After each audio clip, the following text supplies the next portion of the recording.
सर्वात आधी मी एक स्टीलच्या डब्याचं झाकण घेतलं आहे।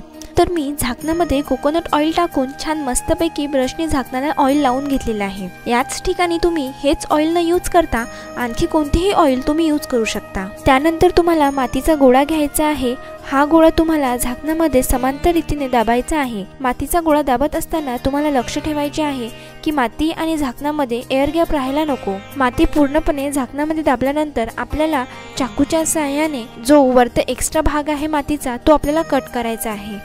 वरचा भाग पूर्णपणे प्लेन करून घेतल्यानंतर त्या डब्यामधून आपल्याला जो शेप बनलेला आहे तो पूर्णपणे काढून घ्यायचा आहे। तुम्ही बघू शकता मी खूप हलक्या हाताने तो शेप काढत आहे। त्यानंतर आपण सुरीच्या सहाय्याने जो वरील भाग आहे तो पूर्णपणे प्लेन करून घेत आहोत। मी त्याला पाण्याने फिनिशिंग पण देत आहे। नंतर मी एक स्टीलची वाटी घेतली आहे आणि त्यात मी ऑइल टाकून ब्रशने वाटीला पूर्णपणे लावून घेतले आहे। त्यानंतर मातीचा गोळा त्यात मी प्रेस करत आहे। या वाटीच्या शेप पासून आपण गणेश बाप्पांसाठी बेस बनवत आहोत। वाटीच्या समोरील भाग आपल्याला सुरीच्या सहाय्याने पूर्णपणे प्लेन करायचा आहे। याआधी आपण जो डब्याच्या झाकणाचा बेस बनवला होता त्या झाकणावर छान प्रकारे ठेवून त्याला चिपकवून घ्यायचा आहे। यानंतर आपण अशा काही प्रकारचा चम्मच घेतलेला आहे, त्यालाही आपण ऑइल लावून घेतले आहे। चम्मचमध्ये आपण जे माती टाकत आहेत ते आधी सॉफ्ट आहे याची खात्री करून घ्यावी, कारण जो शेप त्यातून निघेल त्याला आधीच फिनिशिंग आलेली असेल। त्या शेपला आपण हळूवारपणे काढून घेणार आहोत आणि जो आपण वाटीचा बेस बनवलेला होता त्याच्यावर ठेवून चांगल्या प्रकारे जॉईन करून घेतला आहे। हा जो शेप आहे ते गणेश बाप्पांचं पोट आहे। या शेपला मागून आणि पुढून दोन्ही बाजूनी चांगल्या प्रकारे चिपकवून घ्यायचं आहे। त्यानंतर मी आधीपेक्षा लहान चम्मच घेतला आहे आणि त्यालाही त्याच प्रकारे ऑइल लावून घेतले आणि त्याच प्रकारे मी माती सुद्धा भरली। या शेप पासून मी गणेश बाप्पांचे पाय बनवत आहे। त्यानंतर मी चम्मचमधून तो शेप काढल्यानंतर त्याला फिनिशिंग दिली आणि पोटाच्या जवळ म्हणजे खालच्या बाजूला त्याला छान प्रकारे जॉईन केला आहे, जसे की मी व्हिडिओत दाखवत आहे तुम्हाला। जर तुम्हाला हा व्हिडिओ आवडला तर लाईक, शेअर आणि कमेंट करायला विसरू नका। आणि जर तुम्ही मिस्टर सर्वेश या चॅनलवर नवीन असाल तर चॅनलला सबस्क्राईब नक्की करा, जेणेकरून तुम्हाला गणेश बाप्पांची मूर्ती कशी स्टेप बाय स्टेप बनवायची ते तुम्हाला पाहायला मिळेल। अशाच प्रकारे आपण गणेश बाप्पांचा दुसरा पाय सुद्धा बनवून घेतलेला आहे आणि त्यालाही छान प्रकारे जॉईन करून घेत आहोत। त्यानंतर आपण गणेश बाप्पांच्या पोटाला आणखीनच चांगला शेप यावा त्यासाठी हाताचा यूज करत आहे आणि जो वरचा भाग आहे तो आपण रीलच्या सहाय्याने कापून घेत आहोत। त्यानंतर आपण गणेश बाप्पांच्या छातीचा जो भाग आहे त्याला शेप देत आहे व्यवस्थितपणे। तुम्ही बघू शकता मित्रांनो व्हिडिओमध्ये कशा प्रकारे दाखवत आहे, याच सेम प्रोसेसने तुम्हाला करायचं आहे। हे सर्व झाल्यानंतर मी एक घरामधला स्टीलचा चम्मच घेतलेला आहे आणि त्यालाही सेम प्रकारे ऑइल लावून त्यामध्ये एक पतली लेयर मातीची भरून घेत आहे। त्यानंतर मी ते लेयर काढून घेतल्यानंतर जे आपल्या गणेश बाप्पांचे पाय आहे त्याला ते लावत आहे, म्हणजे आपल्या धोत्राचा जो शेप आहे त्या शेपकरिता मी ती जी लेयर आहे ती लावत आहे। अशाच प्रकारे मी दोन्ही पायाला सुद्धा धोत्राचा शेप देत आहे। तुम्ही बघू शकता किती छान प्रकारे आणि किती मस्त शेप देत आहे। धोत्राचे लेयर दाखवण्यासाठी मी टूलचा यूज करत आहे। तुम्ही या ठिकाणी आईस्क्रीम स्टिकचा यूज करू शकता किंवा सुईचा यूज पण तुम्ही करू शकता। पूर्णपणे लेयर करून झाल्यानंतर मी ब्रशच्या यूजने त्याला थोडीशी फिनिशिंग देत आहे। ब्रशने फिनिशिंग दिल्याने जे गणेश बाप्पांच्या धोत्राचे जे लेयर आहे ते एकदम उठून दिसतात। गणेश बाप्पांचा जो खालचा बेस आहे तो शेप पूर्णपणे चौकोनी दिसावा त्याच्यासाठी मी तो कट करत आहे। ज्या चम्मचने आपण गणेश बाप्पांचे पाय बनवलेले आहेत त्याच चम्मचने आपण गणेश बाप्पांचे हात सुद्धा बनवत आहे। सेम तीच प्रोसेस आपल्याला फॉलो करायची आहे। फक्त आपण जेव्हा गणेश बाप्पांचे हात चिपकवत आहोत तेव्हा व्यवस्थितपणे चिपकावे, जेणेकरून ते सुकल्यानंतर वापस निघून नाही जावे।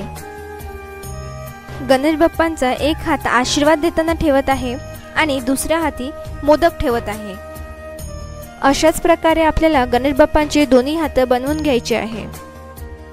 तुम्ही बघू शकता मित्रांनो आपला दुसरा हातही गणेश बाप्पांचा बनवून झालेला आहे आणि दुसऱ्या हाती गणेश बाप्पांच्या हाती मोदक राहतील, कारण गणेश बाप्पांना सर्वात जास्त मोदक आवडतात। त्यानंतर आपण जो आशीर्वादाचा हात बनवलेला होता त्याला अंगठा लावणार आहोत, जेणेकरून हात अजूनच रिअलिस्टिक दिसेल। अशाच प्रकारे आपले गणेश बाप्पांचे दोन्हीही हात बनवून झालेले आहे। त्यानंतर आपण गणेश बाप्पांच्या हातावर एक एक जे बोट असते ते दिसावं त्यासाठी आपण स्टूलचा यूज करत आहोत। अशाच प्रकारे आपण दोन्हीही हातावर आणि दोन्हीही पायावर ते बोट दाखवत आहोत। त्यानंतर मी गणेश बाप्पांचं तोंड बनवत आहे। जसे की मी व्हिडिओ दाखवत आहे सेम त्याच प्रोसेसने तुम्हाला गणेश बाप्पांचं मुख बनवायचं आहे। गणेश बाप्पांच्या तोंडाला मागून व्यवस्थित प्रकारे चिपकवून घ्यायचे आहे, जेणेकरून ते सुकल्यानंतर निघायला नको।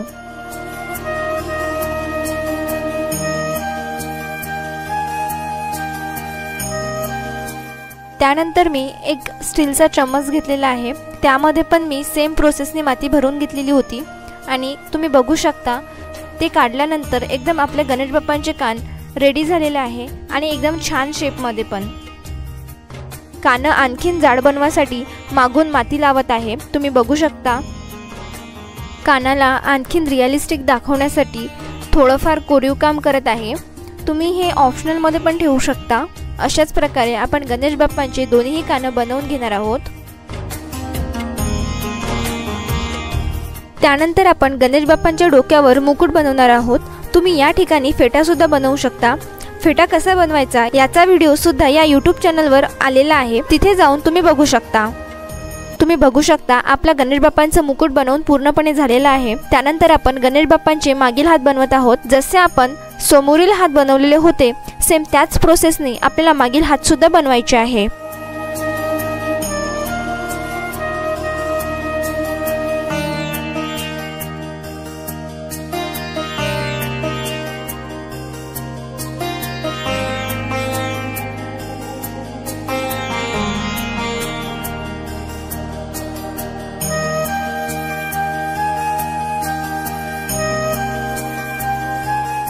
अशाच प्रकारे आपले गणेश बाप्पांचे मागील दोन हात बनवून झालेले आहे।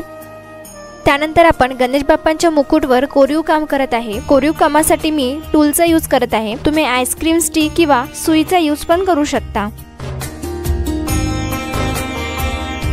मुकुटचे कोरीव काम झाल्यानंतर मी एक मातीचा बारीक गोळा घेतला आणि मुकुटच्या समोर चिपकवला आणि त्याच्या बाजूने मी काही डिझाइन बनवलेली आहे।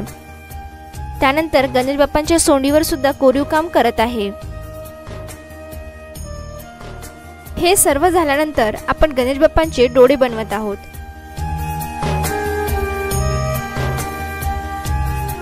अशाच प्रकारे आपण गणेश बाप्पांचे दोन्हीही डोळे बनवून घेणार आहोत। तुम्हाला जर हा गणेश बाप्पांचा व्हिडिओ आवडला तर लाईक, शेअर आणि कमेंट करायला विसरू नका आणि मिस्टर सर्वेश या चॅनलवर नवीन असाल तर सबस्क्राइब नक्की करा। अशाच प्रकारे आपले गणेश बाप्पांचे दोन्हीही डोळे बनवून झालेले आहे। त्यानंतर आपण गणेश बाप्पांचे दात बनवलेले आहे।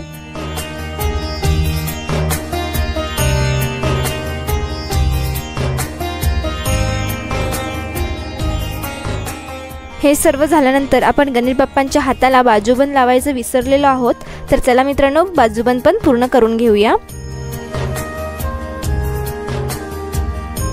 अशा प्रकारे आपले गणेश बाप्पांची मूर्ती बनवून पूर्णपणे झालेली आहे। तर तुम्हाला व्हिडिओ कसा वाटला कमेंट मध्ये कमेंट करायला विसरू नका आणि चॅनलला सबस्क्राइब नक्की करा।